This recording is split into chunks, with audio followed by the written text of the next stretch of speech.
അപ്പോൾ ഈ മൈക്ക് നമ്മുടെ ചോയുടെ തൊട്ടടുത്തിരിക്കുന്ന നമ്മുടെ സ്വന്തം രാജുവേട്ടന് ഞാൻ ഹാൻഡ് ഓവർ ചെയ്യാണ്.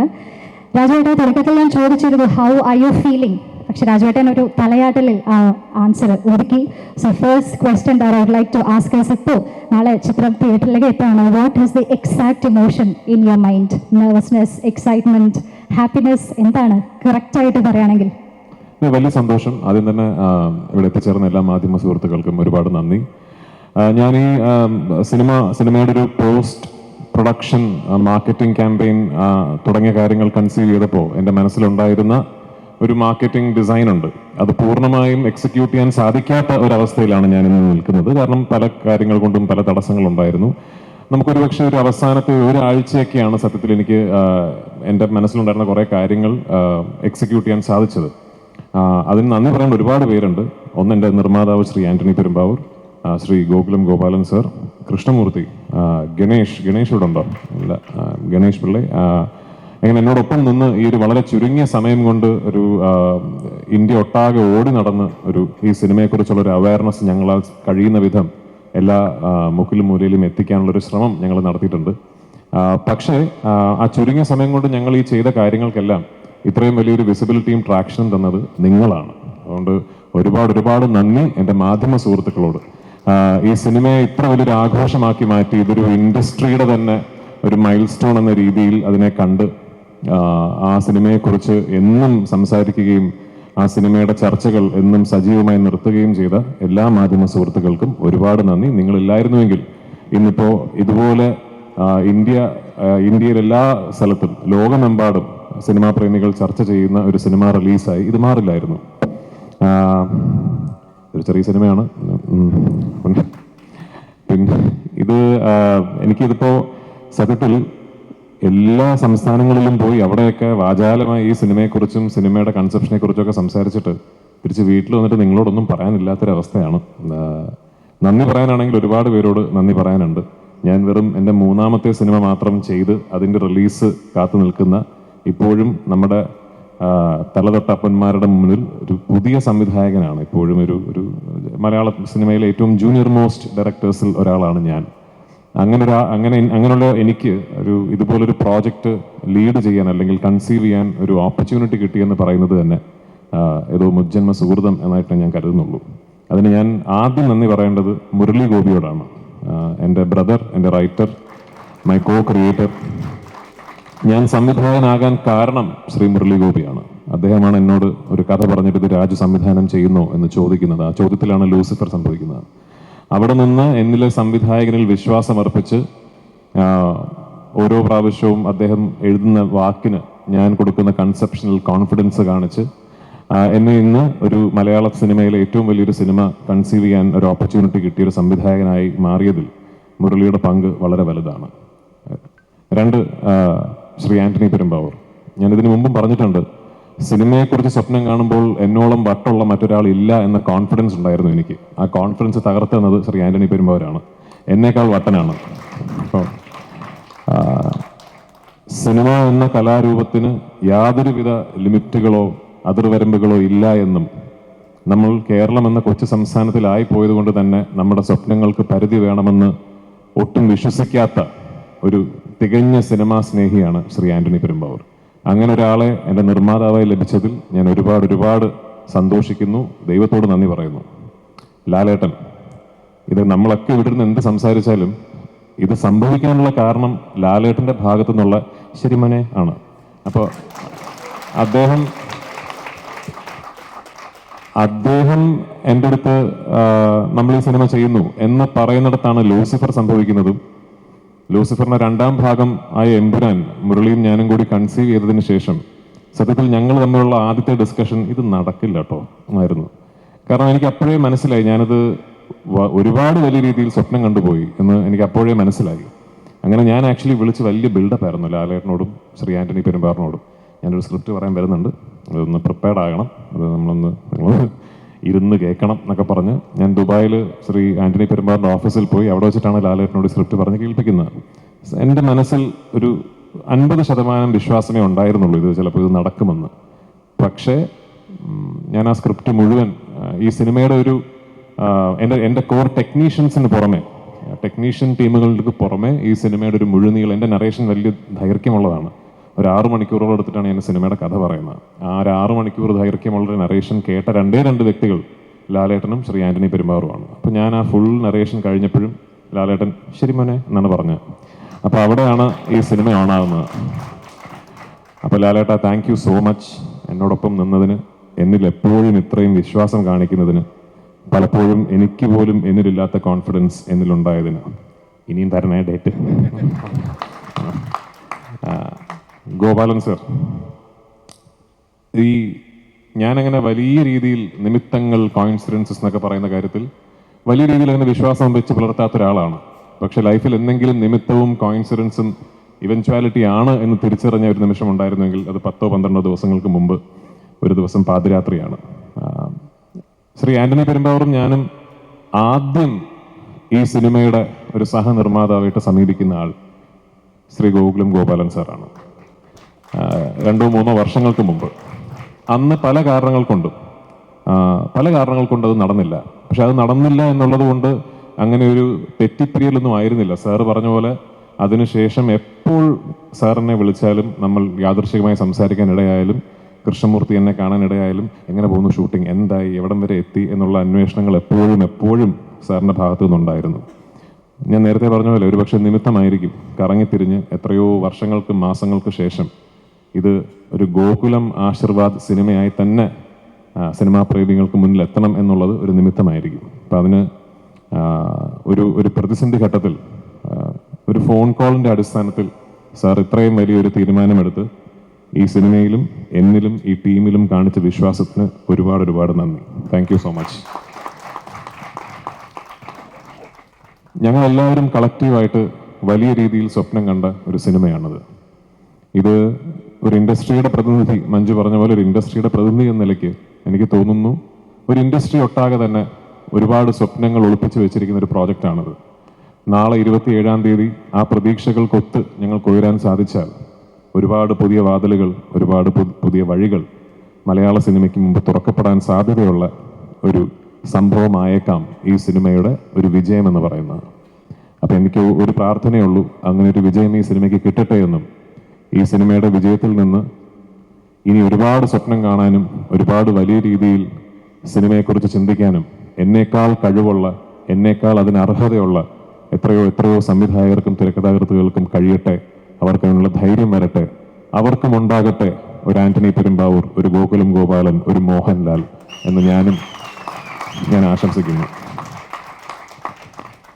എന്നോടൊപ്പം വർക്ക് ചെയ്ത എൻ്റെ കാസ്റ്റ്, എൻ്റെ ടീം ഓഫ് ആക്ടേഴ്സ്, ഒരു സംവിധായകൻ എന്ന നിലയിൽ എൻ്റെ ഏറ്റവും വലിയ പ്രിവിലേജ് ഞാൻ കാണുന്നത് ലാലേട്ടനോടൊപ്പം തന്നെ ലെജൻഡറി എന്ന് ഞാൻ വിശേഷിപ്പിക്കുന്ന ഒരു കാസ്റ്റ്, ഒരു ഗ്രൂപ്പ് ഓഫ് ആക്ടേഴ്സിനെ എനിക്ക് സംവിധാനം ചെയ്യാൻ സാധിച്ചു എന്നുള്ളതിലാണ്.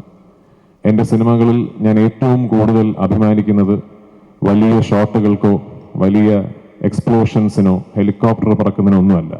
എൻ്റെ സിനിമയിൽ ഞാൻ ഏറ്റവും കൂടുതൽ അഭിമാനിക്കുന്നത് മനോഹരമായ ക്ലോസപ്പുകൾക്കാണ്. ആ ക്ലോസപ്പുകളിൽ എൻ്റെ കഥാപാത്രങ്ങളെ എനിക്ക് തിരിച്ച് ഞാൻ സ്വപ്നം കണ്ടതിനേക്കാൾ നന്നായി തിരിച്ചു തന്ന എൻ്റെ നടീനടന്മാരോട് ഒരുപാട് നന്ദി എനിക്കുണ്ട്. Last but not the least, എന്നോടൊപ്പം വർക്ക് ചെയ്ത എൻ്റെ ഗ്രൂപ്പ് ഓഫ് ടെക്നീഷ്യൻസ്. ഞാൻ ഈ സിനിമയുടെ ടീസർ ലോഞ്ചിൽ പറഞ്ഞതാണ്, എന്നോടൊപ്പം വർക്ക് ചെയ്യുന്നത് ഒരു വേൾഡ് ക്ലാസ് ടീമാണ്. ലോകത്തിലെ ഏത് ഭാഗത്ത് പോയി ഏത് ഇൻഡസ്ട്രിയിൽ നിന്നുകൊണ്ട് എത്ര വലിയ സിനിമയും കൺസീവ് ചെയ്യാൻ മാത്രം സ്കില്ലും കഴിവും ടെമ്പർമെൻറ്റും ഉള്ള ഒരു ടീം എന്നോടൊപ്പം ഉണ്ട്. എൻ്റെ ക്യാമറമാനിൽ തുടങ്ങി associate director, assistant directors, creative director, art director, makeup man, costume designer, production controllers, എൻ്റെ പ്രൊഡക്ഷൻ ബോയ്സ്, യൂണിറ്റ് ബോയ്സ്, എൻ്റെ സെറ്റിൽ വർക്ക് ചെയ്യുന്ന ഡ്രൈവേഴ്സ് വരെ ഈ സിനിമയുടെ മുകളിൽ എനിക്ക് എന്ത് ഓണർഷിപ്പ് ഉണ്ടോ അതേ ഓണർഷിപ്പ് അവർക്കും ഉണ്ട് എന്ന് വിശ്വസിക്കുന്ന ആളാണ് ഞാൻ. എന്നോടൊപ്പം നിന്നതിന്, എൻ്റെ സിനിമയെ ഞാൻ സ്നേഹിച്ച പോലെ സ്നേഹിച്ചതിന്, ഈ സ്വപ്നം എന്നോടൊപ്പം കണ്ടതിന് നിങ്ങൾക്ക് എല്ലാവർക്കും ഒരു വലിയ നന്ദി. നാളെ ഞങ്ങളുടെ ഈ വലിയ എഫേർട്ടിനെ ഇരു കൈയും നീട്ടി സ്വീകരിക്കണമെന്നും നിങ്ങളുടെ എല്ലാവരുടെയും പ്രോത്സാഹനവും അനുഗ്രഹവും ഈ സിനിമയ്ക്ക് ഇപ്പോൾ ഉണ്ടാകണമെന്നും വിനീതമായി അഭ്യർത്ഥിച്ചുകൊണ്ട് എൻ്റെ വാക്കുകൾ ഞാൻ ഉപസംഹരിക്കുന്നു. നന്ദി. Thank you. ബഹുമാനത്തോടു കൂടി, ഏറ്റവും ആദരവോടു കൂടി നമ്മൾ ഇത്രയും നേരം കേൾക്കാൻ കാത്തിരുന്ന വാക്കുകളിലേക്ക് നമ്മൾ കടക്കുകയാണ്. ആ ഒരു മൊമെന്റിലേക്ക് നമ്മൾ കടക്കുമ്പോൾ മൈക്ക് ഞാൻ നമ്മുടെ സ്വന്തം ലാലേട്ടന് ഹാൻഡ് ഓവർ ചെയ്യാണ്. ലാലേട്ട, ചോദ്യം ചോദിക്കുന്നതിന് മുമ്പ് I have a request. Can I give you a shake hand please? Yes, thank you so much. Stephen നെടുമ്പള്ളിയെ ഞാൻ വന്നപ്പോഴും ഇത് പ്രതീക്ഷിച്ചു. ഇത്രയും അടുത്ത ലാലേട്ടനെ കാണുമ്പോൾ സ്റ്റീഫൻ നെടുമ്പള്ളി, അബ്രാം ഖുറേഷി, എല്ലാ ക്യാരക്ടേഴ്സും ഇങ്ങനെ if you can touch me I'm ice cold now. I don't know what I'm speaking. Absolute fan girl moment.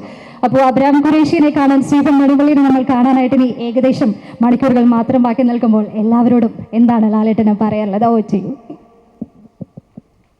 Good evening എല്ലാവർക്കും. ഒരു വാം വെൽക്കം. ഇതിലേക്ക് ഈ ഒരു ചെറിയ ചടങ്ങിലേക്ക് വന്നതിന് ഒരുപാട് സന്തോഷം. എമ്പുരാൻ എന്ന സിനിമയെക്കുറിച്ച് കൂടുതലൊന്നും പറയുന്നില്ല, എല്ലാവരും പറഞ്ഞു കഴിഞ്ഞു. പക്ഷെ അതിനുമുമ്പ് എനിക്ക് പറയാനുള്ളൊരു വലിയ നന്ദിയാണ്, ഒരു ഗ്രാറ്റിറ്റ്യൂഡാണ്. കാര്യം സാധാരണ സിനിമകൾ ഇറങ്ങിക്കഴിഞ്ഞതിന് ശേഷം അതൊരു വളരെ സക്സസ്ഫുള്ളായി മാറിക്കഴിയുമ്പോൾ നമ്മൾ ഒരുപാട് പേരോട് നന്ദി പറയും. പക്ഷേ ഈ സിനിമയ്ക്ക് ഒരു പ്രത്യേകത എന്ന് പറഞ്ഞാൽ ഈ സിനിമ ഇറങ്ങുന്നതിന് മുമ്പ് തന്നെ ഒരുപാട് പേരോട് നമുക്ക് നന്ദി പറയാൻ സാധിക്കുന്നു. അതിലേറ്റവും ഏറ്റവും കൂടുതൽ നന്ദി പറയേണ്ടത് പ്രേക്ഷകരോടാണ്. ഈ സിനിമയ്ക്ക് വേണ്ടി കാത്തിരിക്കുന്ന ലക്ഷക്കണക്കിന് പ്രേക്ഷകരോടുള്ള നന്ദി ഈ അവസരത്തിൽ ഞാൻ പറയാണ്. Thank you so much. കേരളത്തിൽ മാത്രമല്ല, ഇന്ത്യയിൽ മാത്രമല്ല, ലോകം മുഴുവൻ ഈ സിനിമയെ ഉറ്റുനോക്കിക്കൊണ്ടിരിക്കുകയാണ്. ഇതൊരു അത്ഭുതമായി മാറിയിരിക്കുകയാണ്. ആന്റണി പറഞ്ഞതുപോലെ ഇതൊരു സ്വപ്നമാണോ എന്ന് പോലും നമുക്ക് തോന്നുന്ന തരത്തിൽ അത്രയും വളർന്നു കഴിഞ്ഞു എമ്പുരാൻ. നമ്മളൊരു സിനിമ തുടങ്ങുന്ന സമയത്ത് ഇത് ഏറ്റവും വലിയ ഹിറ്റായി മാറണേ എന്ന് പ്രാർത്ഥിച്ചുകൊണ്ടാണ് സിനിമകൾ തുടങ്ങുന്നത്. ഞാൻ സിനിമയിൽ വന്നിട്ട് 47 വർഷമായി. ഗോപാലേട്ടൻ പറഞ്ഞ പോലെ എനിക്ക് സിനിമ മാത്രമേ അറിയുള്ളൂ. ഞാൻ സിനിമയിൽ തന്നെയാണ് വളർന്നത്. കാര്യം വളരെ ചെറുപ്പത്തിൽ തന്നെ സിനിമയിലേക്ക് വന്നു. പക്ഷെ എനിക്ക് ഒരുപാട് പേരുടെ അനുഗ്രഹം കിട്ടിയിട്ടുണ്ട്. ഞാൻ വന്ന സമയത്ത് ഏറ്റവും വലിയ ആക്ടേഴ്സ്, ഇപ്പം നസീർ സാറായാലും മധു സാറായാലും Thikkurissy sir, S P Pillai sir, Nedumudi വേണുചേട്ടൻ, ഒരുപാട് പേരുടെ, സുഖുവേട്ടൻ, അല്ലെങ്കിൽ ഞാൻ ജയൻ്റെ കൂടെ അഭിനയിച്ചിട്ടുണ്ട്. അവരുടെയൊക്കെ അനുഗ്രഹത്തോടു കൂടി ഗോപിച്ചേട്ടൻ, അതിന് തമിഴിലാണെങ്കിൽ Sivaji Ganesan sir, Amitabh Bachchan sir, Nageshwar Rao sir, Rajkumar sir, ഒത്തിരി പേരുടെ ഒരു അനുഗ്രഹത്തോടു കൂടി വന്ന ഒരാളാണ് ഞാൻ. അപ്പം അവരുടെയൊക്കെ ചിട്ടയായ ഒരു സിനിമയോടുള്ള ഒരു സ്നേഹം മനസ്സിലാക്കി ജീവിക്കുന്ന ഒരാളാണ് ഞാൻ. അതുകൊണ്ട് എനിക്ക് സിനിമ അല്ലാതെ വേറെ ഒന്നും ചിന്തിക്കാനുള്ള സമയം കിട്ടിയിട്ടില്ല. ഇനിയിപ്പോൾ ചിന്തിക്കാനുള്ള സമയമില്ല. എന്തായാലും ഞങ്ങൾ കുറേ സിനിമകൾ എടുത്തിട്ടുണ്ട്. അപ്പം വളരെ കാലം മുമ്പ് നമ്മൾ കലാപാനി എന്നൊരു സിനിമ എടുത്തു. അത് പാൻ ഇന്ത്യൻ അങ്ങനെയൊന്നും പറയുന്ന ഒരു വാക്കോ കാര്യങ്ങളോ ഇല്ല. മലയാള സിനിമയിൽ നിന്ന് അങ്ങനെ ഒരു സിനിമ ഉണ്ടാകുക എന്ന് പറയുന്ന അത്ഭുതമായിരുന്നു. ഞാൻ വാനപ്രസ്ഥം എന്നുള്ളൊരു സിനിമ എടുത്തിട്ടുണ്ട്. അതൊക്കെ സിനിമയ്ക്ക് അത്ഭുതങ്ങൾ ഉണ്ടാക്കി കൊടുത്തതാണ്. അതിൻ്റെ സാമ്പത്തിക ഭദ്രതയെക്കുറിച്ചോ അല്ലെങ്കിൽ സാമ്പത്തിക നേട്ടത്തിനെക്കുറിച്ചോ അല്ല ഞാൻ പറയുന്നത്. കാരണം ആ സിനിമയോടുള്ള സ്നേഹം കൊണ്ടാണ്. അങ്ങനെ ഒരു സിനിമ എടുക്കാൻ ആരും തയ്യാറാകില്ല. നമ്മൾ പലപ്പോഴും സ്വന്തമായിട്ട് സിനിമ എടുക്കുന്നത് നമുക്ക് ഇഷ്ടമുള്ള ഒരു സിനിമ എടുക്കാൻ വേണ്ടിയിട്ടാണ്. അങ്ങനെ ഒരുപാട് സിനിമകൾ എടുത്ത ശേഷമാണ് ഞാനും ആൻ്റണിയുമായിട്ട് ബന്ധപ്പെടുന്നത്. ആൻ്റണി എൻ്റെ കൂടെ സഞ്ചരിക്കാൻ തുടങ്ങിയിട്ട് 37 വർഷങ്ങളായി. അതൊരു വലിയ വർഷമാണ്. അന്ന് ചേർന്നത് മുതൽ സിനിമയല്ലാതെ അദ്ദേഹത്തിന് വേറെ ഒരു ചിന്തയുമില്ല. എങ്ങനെ നല്ല സിനിമകൾ ഉണ്ടാക്കാൻ പറ്റും, ഒരു ചെറിയ സ്റ്റേജിൽ നിന്ന് എത്ര വലിയ സിനിമകൾ. അദ്ദേഹം സ്വപ്നം കാണുന്നത് വളരെ വലുതാണ്. ആ സ്വപ്നത്തിലേക്ക് സഞ്ചരിക്കാൻ നമുക്ക് പറ്റുമോ എന്നുള്ള ചിന്തയൊന്നും ആൻ്റണിക്കില്ല. അങ്ങനെ തുടങ്ങി അദ്ദേഹത്തിന് അത് സാധ്യമാക്കാൻ ഒരാളെ കിട്ടി. അതാണ് പൃഥ്വിരാജ് എന്ന് ഞാൻ വിശ്വസിക്കുന്നു. അതൊരു നിമിത്തമാണ്. അപ്പോൾ അതിന് ആദ്യം പൃഥ്വിയോട് നന്ദി പറയുന്നു, മുരളി ഗോപിയോട് നന്ദി പറയുന്നു, ആൻ്റണിയോട് വലിയൊരു നന്ദി പറയുന്നു. കാര്യം ഇതൊരു തോന്നലാണ്. അത് മെറ്റീരിയലൈസ് ചെയ്യുക എന്ന് പറയുന്നത് അത്ര എളുപ്പമുള്ള കാര്യമല്ല. അങ്ങനെ ആ തോന്നലിൽ നിന്ന് ഒരുപാട് സിനിമകൾ ഉണ്ടായിട്ടുണ്ട് ഞങ്ങളുടെ. ഇത് 34ാമത്തെ സിനിമയാണ്. 35ാമത്തെ സിനിമ ഇപ്പം നടന്നുകൊണ്ടിരിക്കുകയാണ്, ഹൃദയപൂർവ്വം എന്ന സത്യനന്ദിക്കാരുമായിട്ടുള്ള ചിത്രം. എന്തായാലും ആൻ്റണി പറഞ്ഞതുപോലെ ഇത് ലൂസിഫറിൻ്റെ വിജയമാണ് എമ്പുരാൻ എന്ന സിനിമയുടെ തുടക്കം. ഇപ്പോൾ രാജു പറഞ്ഞിട്ടില്ലെങ്കിൽ തന്നെ ഞാൻ പറയാം, ഈ കഥ 3 സിനിമകളായിട്ടാണ് വരുന്നത്. കാരണം ഇവർക്ക് ഓൾറെഡി അതിൻ്റെ ഒരു കഥയുടെ രൂപമുണ്ട്. അതിനെല്ലാം അവർ തയ്യാറാണ്. തുടങ്ങുമ്പോൾ തന്നെ പറഞ്ഞത് ഈ കഥ ഒരു സിനിമയിൽ നമുക്ക് പറയാൻ പറ്റില്ല. സാധാരണ സീക്വൽസ് എന്ന് പറയുന്ന ഒരു സിനിമയുടെ വിജയം, ഇപ്പോൾ ദൃശ്യം എന്നുള്ള സിനിമ വളരെയധികം വിജയമായിരുന്നു. അതുകൊണ്ട് ഞങ്ങൾ അടുത്ത ദൃശ്യത്തിൻ്റെ സെക്കൻഡ് പാർട്ട്. അങ്ങനെ ഒരു സംവിധാനം വളരെ കാലം മുമ്പേ ഞങ്ങൾ ചെയ്തിട്ടുണ്ട്. കിരീടം ചെയ്തിട്ടുണ്ട്, അല്ലെങ്കിൽ നാടോടിക്കാറ്റിൻ്റെ സീക്വലുകൾ ചെയ്തിട്ടുണ്ട്. പക്ഷേ സീക്വലുകൾ വളരെ സൂക്ഷിച്ച് ചെയ്യേണ്ട കാര്യമാണ്. പക്ഷേ ഇത് ഓൾറെഡി നമ്മൾ പറഞ്ഞു കഴിഞ്ഞു, ഞങ്ങളിങ്ങനെ 3 സിനിമ ചെയ്യും. എങ്ങനെ? ഇതിൻ്റെ സക്സസ് അനുസരിച്ചാണ് അടുത്ത സിനിമ. അങ്ങനെ ലൂസിഫറിൻ്റെ 50-ാം ദിവസം നമ്മൾ പറഞ്ഞു ഞങ്ങൾ അടുത്തൊരു സിനിമ ചെയ്യാൻ പോവാണ്, എമ്പുരാൻ. അന്ന് ഇത് എത്ര വലിയൊരു സിനിമയായി മാറുന്നൊന്നും നമുക്കറിയില്ല.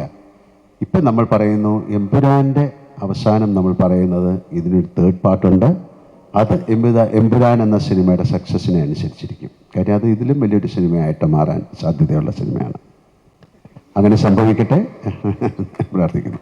എന്തായാലും ഈ സിനിമയുടെ ഒരു 2 വർഷത്തെ പൃഥ്വിരാജ് സിനിമകൾ മാറ്റിവെച്ച്, അഭിനയം മാറ്റിവെച്ച്, അദ്ദേഹത്തിന് ചെറിയൊരു ആക്സിഡൻ്റ് ഉണ്ടായി. എല്ലാം കണക്കിലെടുത്തുകൊണ്ട് ഞാൻ പറയുകയാണ്, 2 വർഷം ഈ സിനിമയ്ക്ക് വേണ്ടി ലൊക്കേഷനുകൾ അന്വേഷിച്ചായിരുന്നു.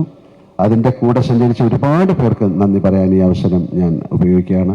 അദ്ദേഹത്തിൻ്റെ കൂടെ സഞ്ചരിച്ച് ഈ ലൊക്കേഷൻ കണ്ടുപിടിക്കാനായിട്ട് നടന്ന അദ്ദേഹത്തിൻ്റെ കൂടെ വർക്ക് ചെയ്യുന്ന ആൾക്കാർ, അദ്ദേഹത്തിൻ്റെ എൻ്റെ ഈ ആൻ്റണിക്ക് വേണ്ടി ചെയ്തിരിക്കുന്ന അല്ലെങ്കിൽ ആൻ്റണിക്ക് വേണ്ടി സപ്പോർട്ട് ചെയ്ത സുരേഷ് ബാലാജി, ജോർജി എന്ന് പറയുന്ന അവരെയൊക്കെ ഞാൻ ഈ സമയം ഓർക്കുകയാണ്. കാര്യം വളരെ ഇന്ത്യയിൽ മുഴുവൻ പല സ്റ്റേറ്റുകളിലും, ഇത് വിദേശ രാജ്യങ്ങൾ USA, UK, ദുബായ്, ഒരുപാട് സ്ഥലങ്ങളിൽ പോയി ഷൂട്ട് ചെയ്തൊരു സിനിമയാണ്. കാരണം ആ സിനിമയ്ക്ക് അത്രയും, അങ്ങനെ ചെയ്താലേ ഈ സിനിമ നന്നാവുള്ളൂ. അതനുസരിച്ചാണ് ഞങ്ങൾ സിനിമ ചെയ്തിരിക്കുന്നത്. പലരും ചോദിക്കും ഈ സിനിമയുടെ ബഡ്ജറ്റ് എന്താണ്? ഞങ്ങൾ പറയുന്നില്ല. കാര്യം ആ സിനിമയുടെ ബഡ്ജറ്റ് അതിൻ്റെ മേക്കിങ്ങിലാണ്. അല്ലാതെ ഇത്ര രൂപയ്ക്ക് ഈ സിനിമ എടുത്തു എന്ന് പറഞ്ഞാൽ വലിയ സിനിമയാകില്ല. ഇപ്പോൾ 1000 കോടി മുടക്കിയിട്ടൊരു സിനിമ എടുത്തിട്ട് അത് സക്സസ്ഫുൾ ആയില്ലെങ്കിൽ, അതുകൊണ്ട് ബഡ്ജറ്റ് എന്ന് പറയുന്നതല്ല, ഞങ്ങൾ എങ്ങനെ ചെലവഴിച്ചു എന്നുള്ളതാണ്. അപ്പോൾ ഈ സിനിമ കണ്ടിട്ട് നിങ്ങൾക്ക് തീരുമാനിക്കാം ഈ സിനിമയുടെ ബഡ്ജറ്റ് എന്തായിരിക്കുന്നു. കാര്യം വട്ടെവർ നമ്മൾ ആ സ്പെൻഡ് ചെയ്തതെല്ലാം ആ സിനിമയിൽ നിങ്ങൾക്ക് കാണാൻ സാധിക്കും. അത്തരം കാര്യങ്ങൾ ആ സിനിമയ്ക്ക് ആവശ്യമുണ്ടായിരുന്നു. ഞങ്ങൾ മുന്നോട്ട് പോകുന്ന സമയത്ത് ഞങ്ങൾക്ക് ചില തടസ്സങ്ങളുണ്ടായി. അതൊരു പ്രത്യേക സമയത്താണ് ആ തടസ്സങ്ങളുണ്ടായത്. ഗോപാലേട്ടൻ, എനിക്ക് ഏതാണ്ട് 45 വർഷമായിട്ടറിയാം അദ്ദേഹത്തെ. ഞങ്ങൾ മദ്രാസിൽ അന്നും എന്നെ കാണുമ്പോഴുള്ള അതേ ആ സ്നേഹം തന്നെയാണ് ഈ 45 വർഷം കഴിഞ്ഞിട്ട് അദ്ദേഹം ഇപ്പോൾ കാണുമ്പോഴും അതേ ചിരിയും അതേ മുഖവും. പിന്നെ ഇതിനൊരു മനസ്സ് വേണം ഒരു സിനിമയെ സഹായിക്കാൻ. ഒരു ഗോപാലേട്ടൻ നമ്മളെ വിളിച്ച്, ഗോപാലേട്ടൻ ഇങ്ങനെ ഒരു പ്രോബ്ലം ഉണ്ടെന്ന് പറയുന്ന സമയത്ത്, അയ്യോ അമ്മനെ അത് ഞാൻ കുറച്ച് കഷ്ടമാണ്, നമുക്ക് പിന്നെ ചിന്തിക്കാം, അങ്ങനെയല്ല അദ്ദേഹം പറഞ്ഞത്. അദ്ദേഹം ഒരു നല്ല സിനിമ നിന്നു പോകരുത് എന്ന് പറഞ്ഞിട്ടാണ് നമ്മളെ കൂടെ പറഞ്ഞത്. ഇതിനുമുമ്പ് അദ്ദേഹം എത്രയോ പ്രാവശ്യം നമുക്കൊരു സിനിമ ചെയ്യണമെന്ന് പറഞ്ഞ് വന്നിരുന്നു. അന്ന് സാധിച്ചില്ല, പല കാരണങ്ങൾ കൊണ്ടാണ്. പിന്നെ സിനിമ എന്ന് പറയുന്നത് ഒരു നിമിത്തമായിട്ട് ഞാൻ വിശ്വസിക്കുന്നു. ഇങ്ങനെ ഒരു സിനിമ ചെയ്യാൻ വേണ്ടിയിട്ടാണ് ഗോപാലേട്ടൻ ഞങ്ങൾ കാത്തിരുന്നത്. നമുക്ക് എടുത്തു പറയേണ്ട, വേറെ നന്ദി പറയേണ്ട മിസ്റ്റർ കൃഷ്ണമൂർത്തിയോടാണ്. തീർച്ചയായിട്ടും ഗണേഷ് പിള്ള, കൃഷ്ണമൂർത്തിയൊക്കെ വളരെയധികം. ഞാൻ ചോദിച്ചു എത്ര നാളായി വീട്ടിൽ പോയിട്ടെന്ന്. ഇപ്പോൾ പറഞ്ഞു 3-4 മാസമായിരുന്നു എന്ന് പറഞ്ഞു. ഞാൻ ആ 3-4 മാസത്തിൻ്റെ കാര്യമല്ല പറയുന്നത്, അദ്ദേഹം ഈ സിനിമയ്ക്ക് വേണ്ടി. അപ്പോൾ അങ്ങനെ ഒരുപാട് പേർക്ക് നന്ദി പറയേണ്ട ഒരു സിനിമയാണ്. തീർച്ചയായിട്ടും നിങ്ങളോടും മീഡിയയോടും ഒക്കെ ഞങ്ങൾക്ക് വളരെയധികം നന്ദിയുണ്ട്. കാര്യം ഒരു സിനിമ ഇത്രയും ആഘോഷിക്കപ്പെടുന്നത് അപൂർവമായിട്ടാണ്. ഇനി ഇങ്ങനൊരു സിനിമ ഉണ്ടാകുമോ എന്നെനിക്കറിയില്ല. ഇത് ഇന്ത്യയിൽ മാത്രമല്ല, എല്ലാവർക്കും ഇതൊരു എന്താണെന്ന് മനസ്സിലാകാത്ത തരത്തിൽ. ഇന്ന് ഞങ്ങൾ ബാംഗ്ലൂരിൽ നിന്നാണ് വരുന്നത്. 1350 സ്ക്രീനുകളിലാണ് ഈ സിനിമ അവിടെ കളിക്കുന്നത്. അത് നമുക്ക് വിശ്വസിക്കാൻ പറ്റുന്നില്ല. ഇപ്പം ഞങ്ങൾ വരുമ്പോൾ മിഡിൽ ഈസ്റ്റ്, UAE-ലത് 1000 ഒന്നുമല്ല, എത്രയാണ് ആൻ്റണി? 1000 നമ്പർ പറയാൻ നമുക്ക് പറ്റുന്നില്ല, അത്രയും. അതുപോലെ ജർമ്മനിയിൽ. എന്തായാലും ഇങ്ങനൊരു വലിയ സിനിമ, ഇതൊരു നിമിത്തമാണ്. ഇത് സംഭവിക്കേണ്ടതായിരിക്കും. അല്ലെങ്കിൽ നാളെ കഴിഞ്ഞിട്ട് ഈ സിനിമയുടെ കാര്യം എനിക്ക് പറയാൻ പറ്റുള്ളൂ. We created something big and we are presenting it to you. ഞങ്ങളൊരു കാര്യമുണ്ടാക്കി, അത് ഞങ്ങൾ നിങ്ങൾക്ക് തരുന്നു. ഇതൊരു എൻ്റർടൈനർ ആണ്. ഒരു എൻ്റർടൈൻമെൻറ്റ് ഉണ്ടാക്കുക എന്ന് പറയുന്നതാണ് ഏറ്റവും വലിയ പ്രയാസം. ഇപ്പം നമ്മൾ ഈ സിനിമ കണ്ടിട്ട് നിങ്ങൾക്ക് ഇതിൽ കലാമൂല്യം എന്താണ് എന്ന് ചോദിച്ചു കഴിഞ്ഞാൽ, ആ സിനിമയുടെ മേക്കിംഗ് ആണ് അതിൻ്റെ കലാമൂല്യം. നിങ്ങൾക്ക് ആ സിനിമ കണ്ടുകൊണ്ടിരിക്കുന്നതാണ് അതിൻ്റെ കലാമൂല്യം. അത്തരത്തിൽ വളരെയധികം വിയർപ്പും രക്തവും ഒക്കെ ഒഴുക്കി ഉണ്ടാക്കിയൊരു സിനിമയാണ്. ആ സിനിമ നന്നാകട്ടെ എന്ന് ഞാൻ പ്രാർത്ഥിക്കുന്നു. കാര്യം അതിൻ്റെ പുറകിൽ ഒരുപാട് പേരുടെ പ്രാർത്ഥനയുണ്ട്. രാജു പറഞ്ഞ പോലെ ആ സിനിമയ്ക്ക് വേണ്ടി ഒരു ഗ്ലാസ് വെള്ളം ഞങ്ങൾക്ക് കൊണ്ടു തരുന്ന ഒരു പയ്യൻ പോലെ എന്നെ കാണുമ്പോൾ ചോദിക്കും, സാറേ സിനിമ എന്തായി? കാര്യം ദാറ്റ് കൈൻഡ് ഓഫ് കമ്മിറ്റ്മെൻറ്റ് അതൊരു വലിയ അത്യപൂർവമായിട്ട് കിട്ടുന്ന കാര്യമാണ്. പിന്നെ പെട്ടെന്നൊരു കാര്യം കൂടെ പറയുന്നത്, ഇതൊരു ഒരു ഒരു വലിയ പ്ലാറ്റ്ഫോമാണ്. ഇങ്ങനെയും സിനിമ നമുക്ക് ചെയ്യാൻ സാധിക്കും. മലയാളത്തിൽ നിന്ന്. എല്ലാവരും ചോദിക്കും മലയാളത്തിൽ നിന്ന് ഇങ്ങനെ ഒരു സിനിമ. ഞാൻ പറഞ്ഞൊരു ബാഹുബലി, ആ ബാഹുബലി കൊണ്ടാണ് ഒരു ലോകം മുഴുവൻ തെലുങ്ക് സിനിമയെ വളരെയധികം സ്വീകാര്യത നേടിയത്. ഒരു KGF അല്ലെങ്കിൽ അങ്ങനെ ഒരു സിനിമ കൊണ്ടാണ് കന്നഡ. അതുപോലെ പിൽക്കാലത്ത് ഇനി വരുന്ന കാലത്ത് മലയാള സിനിമ ഏറ്റവും കൂടുതൽ അറിയപ്പെടാൻ പോകുന്നത് എമ്പുരാൻ വഴിയാകട്ടെ. ഞാൻ പ്രാർത്ഥിക്കുന്നു. ഒരിക്കൽ കൂടെ ഇവരിയ്ക്കുന്ന എല്ലാവർക്കും നന്ദി പറയുന്നു. എൻ്റെ കൂടെ അഭിനയിച്ചവർക്ക്, ഈ സിനിമയിൽ പങ്കെടുത്തവർക്ക്, പ്രേക്ഷകർക്ക്, ഇവരിയ്ക്കുന്ന എല്ലാവർക്കും എൻ്റെ ഹൃദയത്തിൻ്റെ ഭാഷയിൽ നന്ദി പറയുന്നു. എമ്പുരാൻ നല്ലൊരു വിജയമായി മാറട്ടെ. നാളെ രാവിലെ ഞാനും സിനിമ കാണാൻ പോവുകയാണ്. ഈ സിനിമ കാണാനുള്ള അത്യധിക ആവേശത്തോടെയാണ് ഞാൻ പോകുന്നത്. നന്നായിരിക്കുമെന്ന് പ്രതീക്ഷിക്കുന്നു. Thank you.